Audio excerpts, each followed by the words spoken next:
Hey, hey, hey, hey. Once upon a time, not long ago, I met this girl and she said no.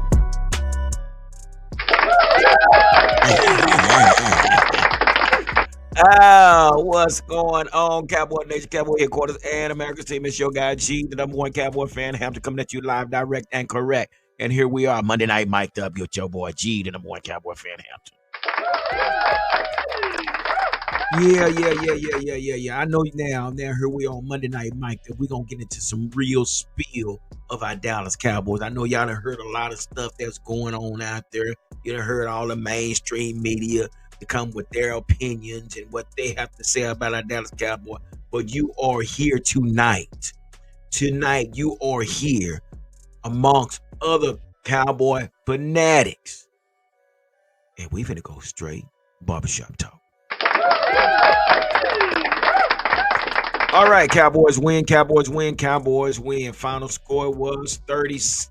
34-26. And it wasn't that how would I want to say it? It really didn't look like it was gonna go that way until the last quarter. The last 8 minutes, 7 minutes of the quarter. That's when everything kind of pretty much picked up. But big shout out, man. I gotta say this, man. Big shout out to Mike Zimmer. Mike Zimmer and his defense, man.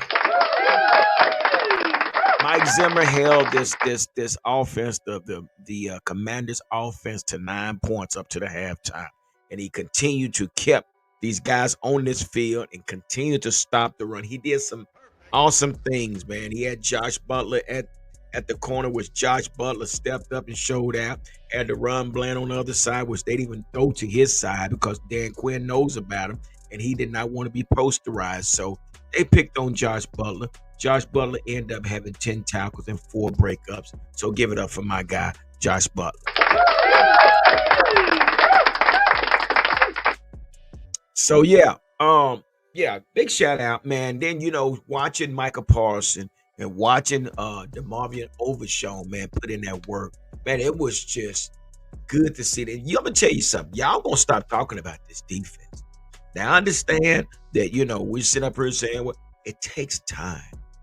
This man is trying to put together a masterpiece with players that he didn't draft, with players that was already on his team. He brought in Eric Kendrick, and then Luis Luafau, what is his name, brought him in. But again, takes time.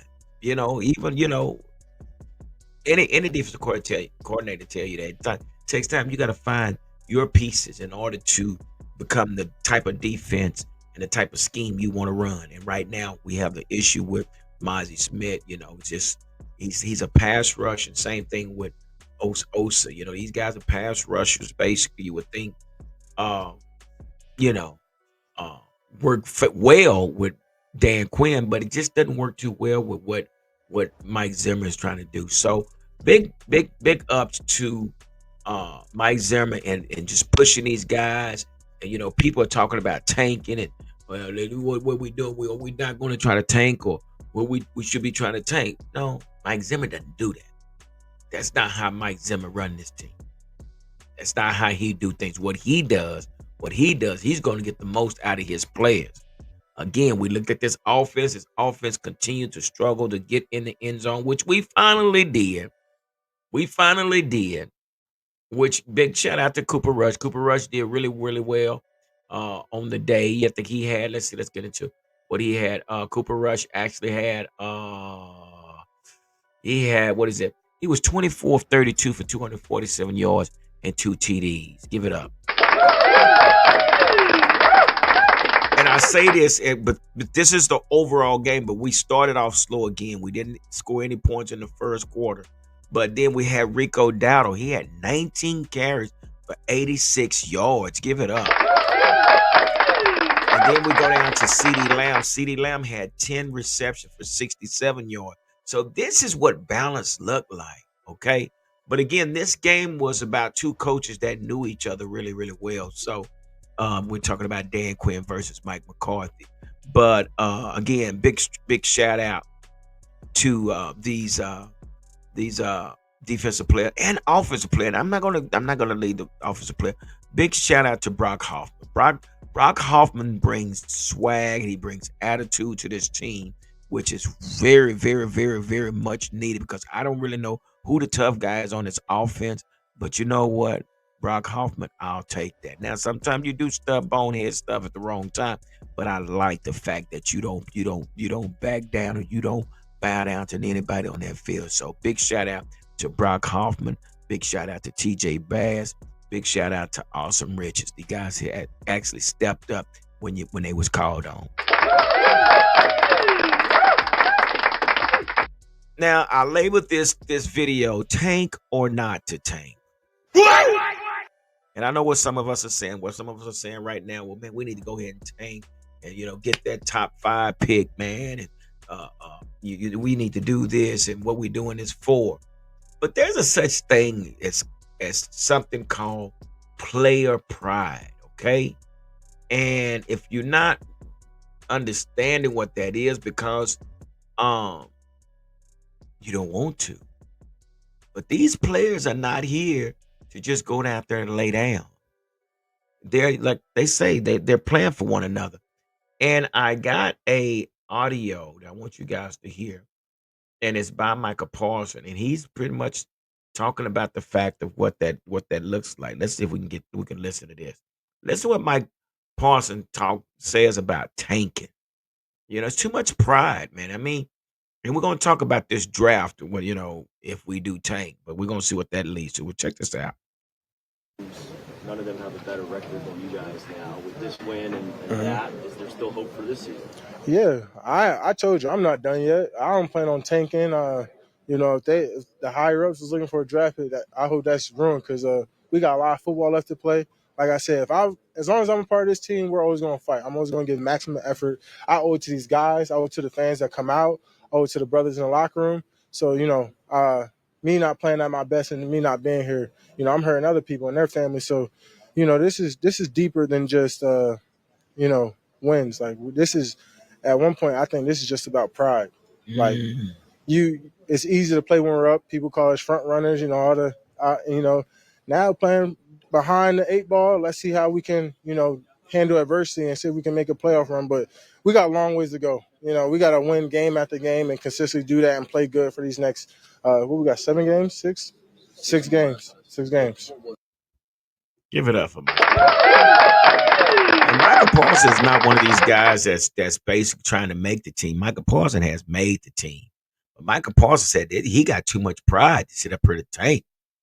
And here we are talking about tank or not to tank. But you just heard it from the starter from this defensive side of the ball. Michael Paulson, no, we're not doing that. And man, he has something to prove. He's been out. He feels that he let his team down. So these guys have player pride. So they're not going to just lay down and just say the season over with. And Mike Zimmer is not going to let them lay down. I don't know what Mike McCarthy is trying to do on the other side, because that one final possession that we had, and all we needed was one first down, and for him to go 3 and out like that is suspicious. And you know what else is suspicious? It's been told that Cooper Rush has been put on the injury report dealing with a knee injury. What is this about? Are we getting ready to see us go into a downfall because we're going to probably sit Cooper Rush and then let Trey Lance?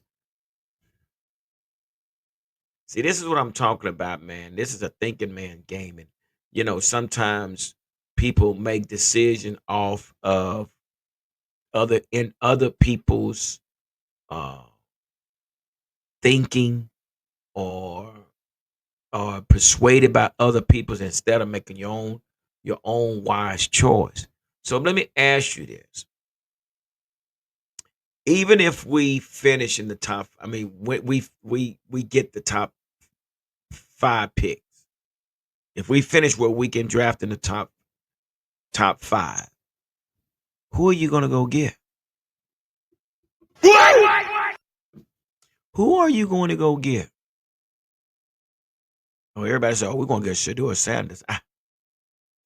Any player. Let me tell you something. Listen to me. If I'm drafting a player in the top 5, I expect that player to come in and play. I don't know what type of coaching or what type of organization you run, but if I'm drafting in the top 5, he's going to be a starter because this is the reason he is a top 5 pick.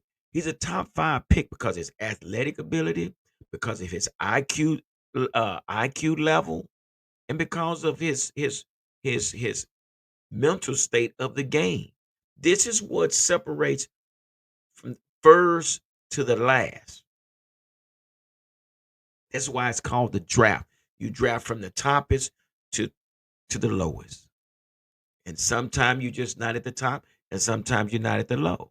We saw Brock Purdy, he was the last man, but again, you have to fit the system as well. But and I will understand there have been some that's been dropped in top 5 that basic was bust. That's true. But I always say, man, if you're going to draft a player, just make sure he fits your system.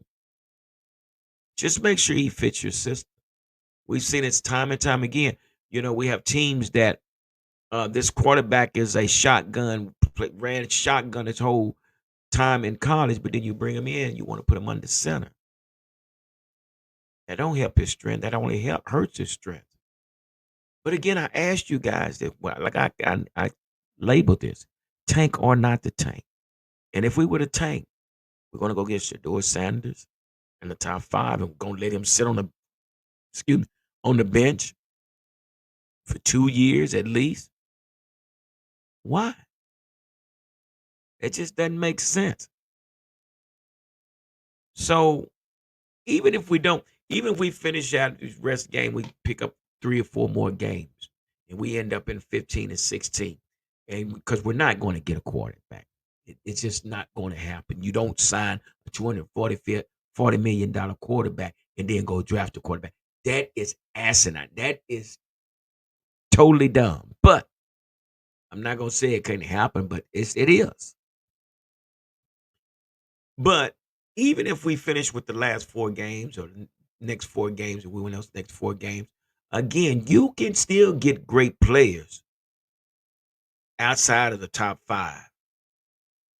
Get what you need. If that's that number 2 pick, I mean, if that's the number 15, 16 pick, you can still get good players. It's just all about what your needs are. Okay, it's about what your needs are. So again, tank or not to tank, personally, no. Like Michael Parsons said, we playing for pride. It's called players' pride. So again, I don't see these guys laying down unless it comes from upstairs and they start pulling these guys out. But we'll be watching because we do definitely got an opportunity to win another game against the Giants.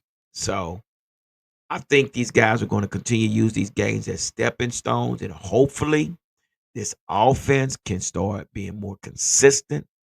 Again, we scored 3 touchdowns in the fourth quarter, 2 kickoff returns for touchdowns. Wow. And then I think Jalen Toba got a touchdown. Then we got a field goal. So we scored 4 times in the fourth quarter. But if we could just make that consistent, and if Mike McCarthy can get his plays together to where we can continue, because, man, that first half, we continue to move the chain, and we end up punting. We got to stop that. We got to stop that. But what we do have looking forward to is a new coach coming in here, coming with his ideas, and maybe coming in with his coaching staff and being able to take what we have, because we have a pretty damn good team, like Michael Parsons did. We really do. Big shout out to Josh Butler for stepping up like he did, and everybody else that contributed to this win on yesterday. Now, I'm not saying I'm getting excited and anything, but let's use this as a feel good game because we needed it. 5 games, come on now. But anyway, to tank or not to tank, and I say not to tank. All right, y'all, man. I appreciate y'all coming through, man, hanging out with your guy on Monday night, mic'd up. You know how we do it. We come in here and we get to talk about our Cowboys again in the Cowboy Huddle. So again, man, thank you guys for being a part of this. What we've done tonight. Thank you to all the subscribers and all those that follow us on this channel.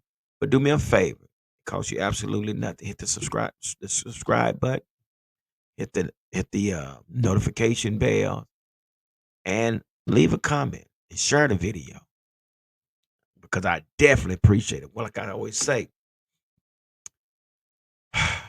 without you guys, this is totally not this totally is not possible. So thank you guys for hanging out with me. Thank you for your support.